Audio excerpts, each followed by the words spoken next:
GutPunched, Alzheimer's and Caregivers. Navigating the insidious illness of Alzheimer's is something nobody asks for. The disease sneaks up on you and your loved one, and it feels like you've been sucker punched in the gut. Then you ask, where do we turn for help? Who do we call? What do we do? These questions and more are what we hope to answer and give you some direction and hope. Now let's join our host, Jeff Edwards. Greetings and welcome. How you doing? Great, I hope. Glad to have you with us. This week, along with some good information on caregiving, we're going to introduce two short features. One, in the news, and number two, celebrities. More on that later.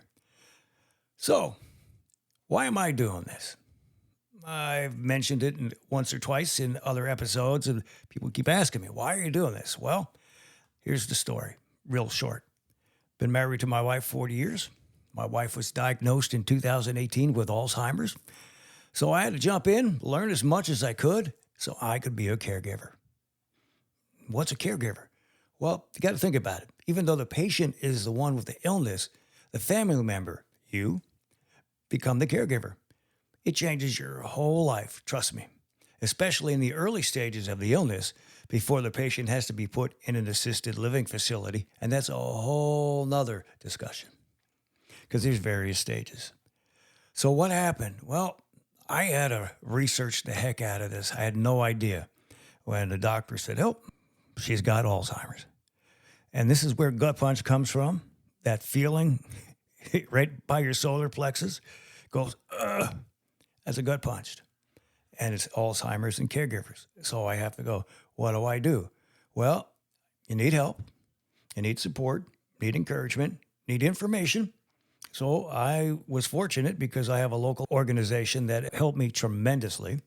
But one thing I did was join a caregivers group, and that really, really helped. If you're experiencing these circumstances, find yourself a caregivers group. Now, there are two rules that we follow.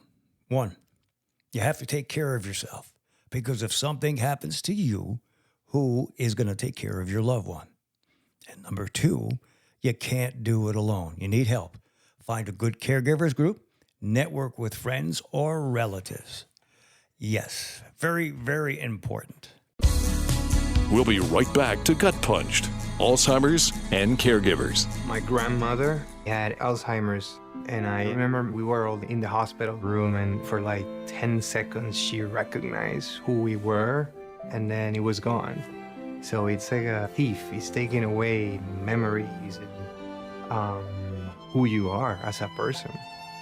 Over 5.5 million Americans have Alzheimer's.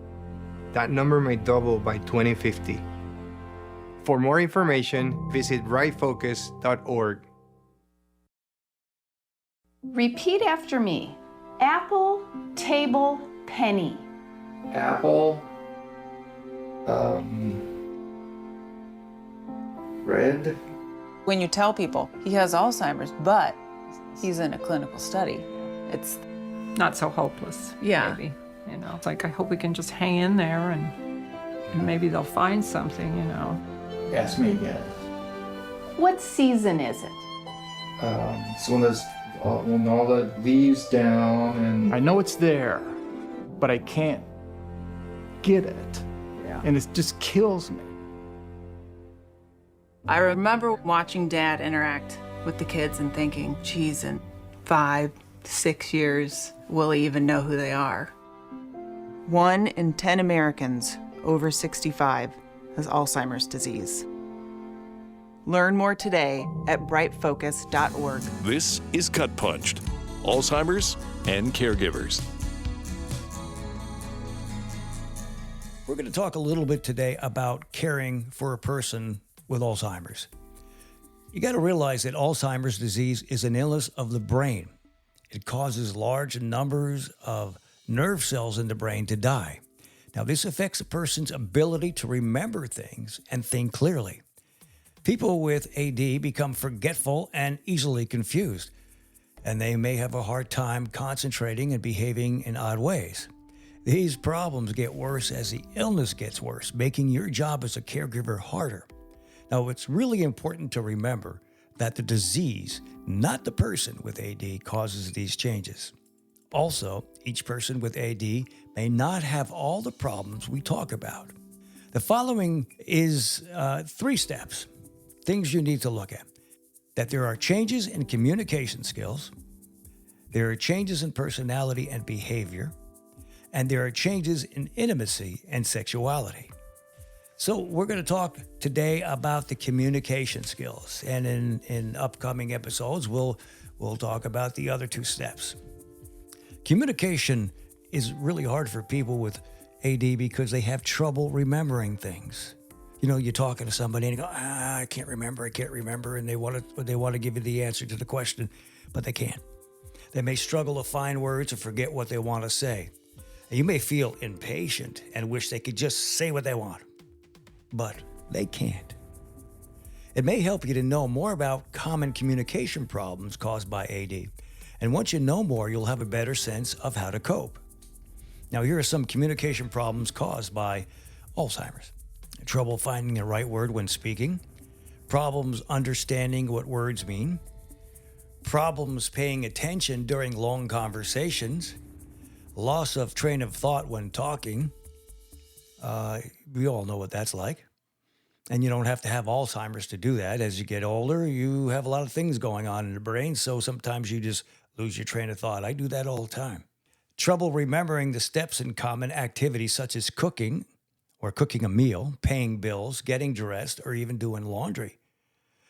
You know, there's problems blocking out background noises from the radio, TV, telephone calls, or conversations in the room. A lot of times somebody will be sitting in front of a TV and they won't even hear you talking or asking them a question because everything is blocked out. There's also frustration on both sides if communication isn't working. And you have to be very sensitive to touch and to the tone and loudness of voices because AD causes some people to get confused about language. For example, the person might forget or no longer understands English if it was learned as a second language. Instead, he or she might understand and use only the first language learned, such as Spanish. Now, how do you cope with the changes in the communication skills? That's a good one. The first step is to understand that the disease causes changes in these skills. The second step is to try some tips that may make communication easier. For example, keep the following suggestions in mind as you go about day-to-day care. Now, to connect with a person who has AD, make eye contact to get his or her attention and call a person by name. Be aware of your tone and how loud your voice is. How you look at the person and your body language. Body language is a message you send just by the way you hold your body.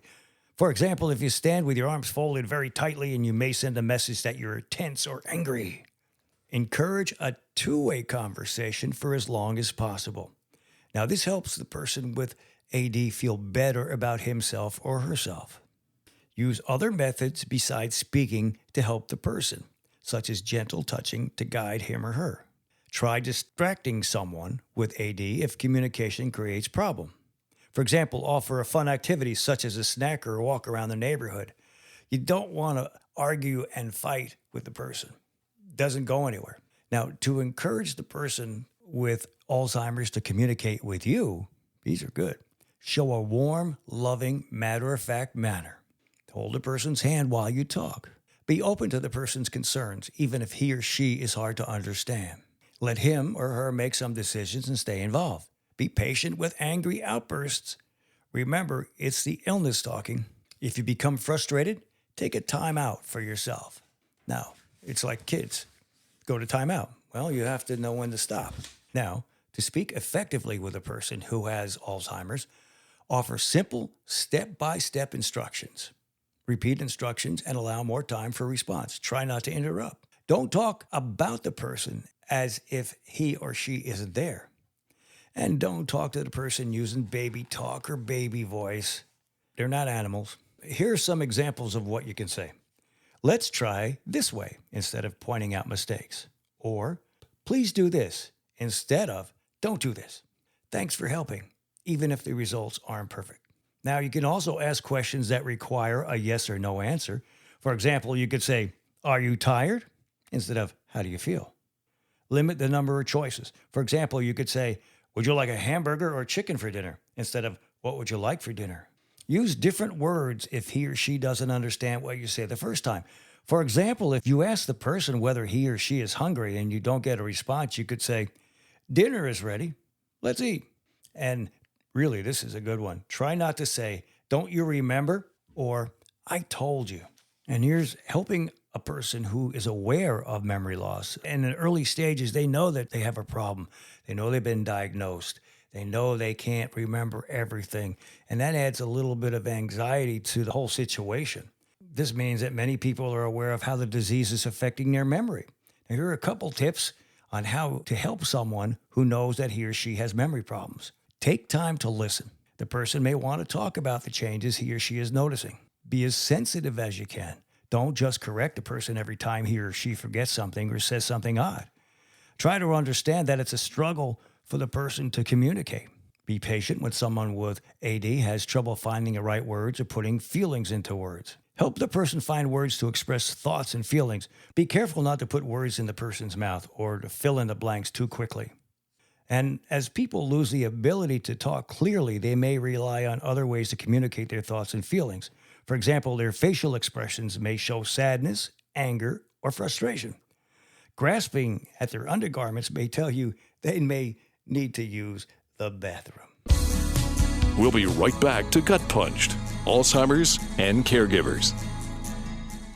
In the news, if you miss it, you've missed it. Here's an article by Lindsay Allison. It's called How Scents Work to Treat Dementia and Depression. A landmark study by neuroscientists from the University of Pittsburgh found that smelling familiar scents can improve the mood of people suffering from depression.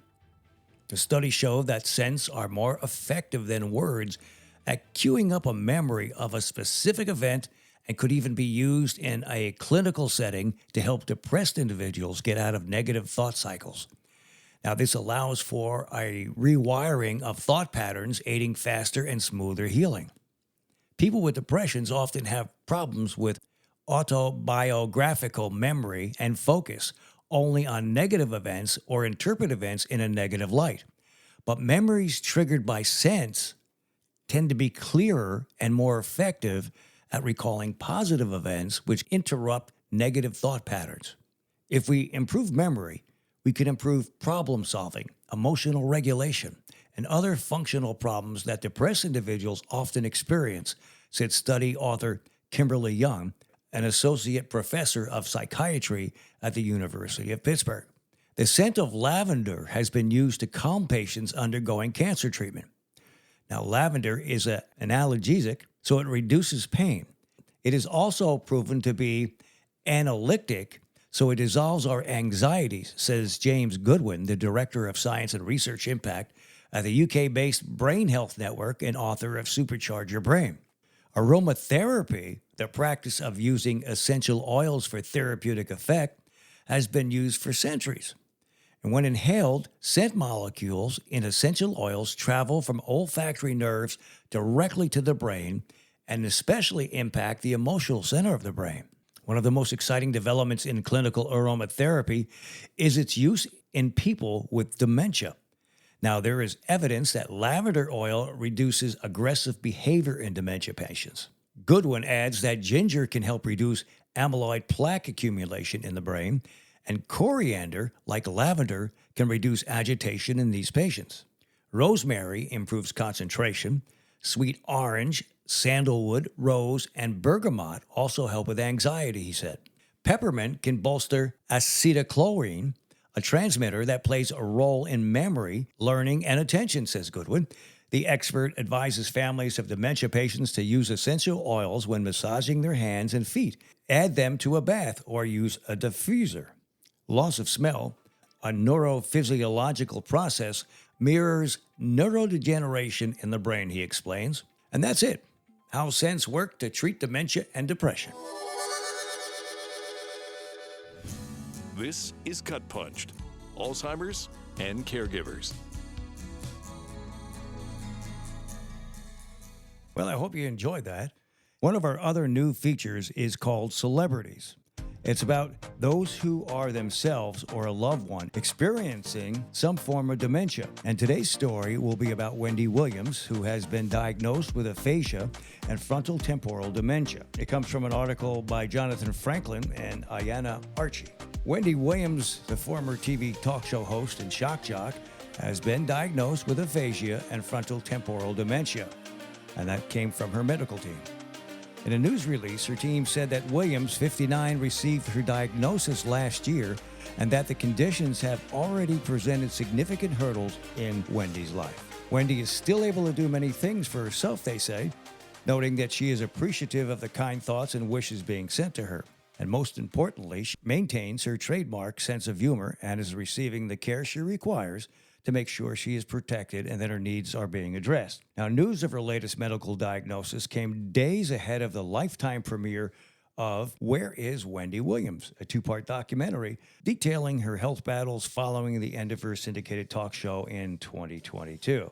She stepped away from the world of broadcasting following a series of health issues.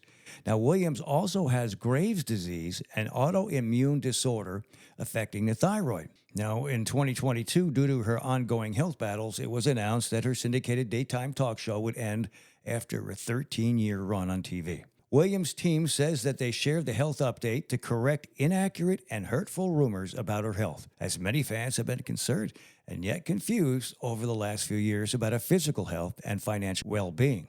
In 2022, the 59-year-old was placed under temporary financial guardianship after her bank, Wells Fargo, raised concerns claiming in a New York court that she was an incapacitated person. And that came from the Hollywood Reporter. So what exactly is aphasia?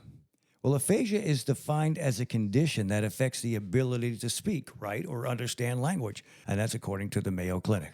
The language disorder can occur after strokes or head injuries and can even lead, in some cases, to dementia. Now, medical experts say the impacts of the disorder can vary depending upon the person's diagnosis, but mainly the condition affects a person's ability to communicate, whether written, spoken, or both. Nearly 180,000 people in the U.S. acquire the condition each year. Most people living with aphasia are middle-aged or older, as the average age of those living with the condition is 70 years old. However, anyone, including young children, can acquire it. Dr. Jonathan Leibovitz, a neurosurgeon specializing in the surgical treatment of the brain and spine conditions at Nuvance Health, told NPR in 2022, following the diagnosis of actor Bruce Willis, that a person's condition depends on the exact portion of the brain that's impacted. In most patients that have aphasia, it is a symptom of a larger medical issue, Leibovitz said. Frontotemporal dementia, commonly known as FTD, is one of the several types of dementia that causes nerve damage in the frontal and temporal lobes, which leads to a loss of function in those areas. That's according to the Alzheimer's Association. FTD can also disrupt motor function and movement, which could be classified as Lou Gehrig's disease, otherwise known as ALS. There are two different types of frontotemporal dementia. Behavioral variant frontotemporal dementia, which causes nerve loss in the areas of the brain that control empathy, judgment, and conduct, and primarily progressive aphasia, the form Williams has, which affects language skills, speaking, writing, and comprehension. About 30% of the people with frontotemporal degeneration inherit the disease. The underlying causes of FTD are unknown. What are the treatment options for aphasia and FTD? For those who are diagnosed with aphasia, there are several treatment options available. Traditionally, most people undergo a form of speech and language therapy to restore the communicative skills. Additionally, there are ongoing clinical trials that use brain stimulation and may help improve one's ability to regain skills. But so far, no long-term research on aphasia has been conducted yet. And when it comes to FTD, there are medications that can help relieve symptoms, but with time, the disease eventually gets worse. And that's it for Celebrities. This is GutPunched, Alzheimer's and Caregivers. I was in charge of my mother since she retired from work. When she was diagnosed with Alzheimer, it just turned my life like upside down. It was difficult for me to identify because she normally forget where she left the keys or if she has something to do. She can have a conversation like normal with a neighbor, but suddenly she comes to me and she says, "Who's that? I don't know who's that." And she started like repeating the same questions. And when she was diagnosed, she said, "What are you telling me? No, I don't have this." Because she didn't want to recognize what was happening to her. 1 in 10 Americans over 65 has Alzheimer's disease, and 2/3 are women. For more information, go to brightfocus.org. This is GutPunched, Alzheimer's and Caregivers.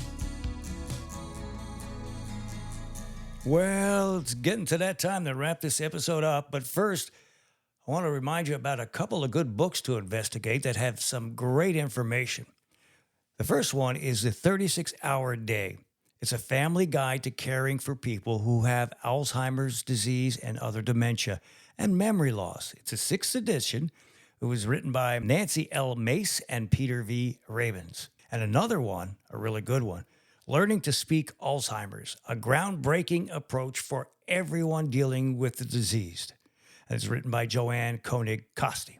And we hope if you know someone who has a family member or friends who are dealing with a loved one who has Alzheimer's or any type of dementia, that you would let them know about this podcast. To find your local chapter of the Alzheimer's Association, you can visit alz.org/local resources /find your local chapter, or use the Elder Care Locator at 1-800-677-1116, or use the Elder Care Locator online tool. The Dementia Society of America is dementiasociety.org. If you have any questions or thoughts about GutPunched, Alzheimer's and Caregivers, or if there's a specific topic you would like to know more about, reach out to us. The website is gutpunched.com, and the email address is gutpunchedac@outlook.com. And a special shout out to Rick Peterson, Ora Santana, Gentry Thomas, the Dubin Center, and my wife for their tremendous help and support in making this podcast possible. Thanks for joining us, and please come back again for more. God bless. This has been GutPunched, Alzheimer's and Caregivers, with your host, Jeff Edwards.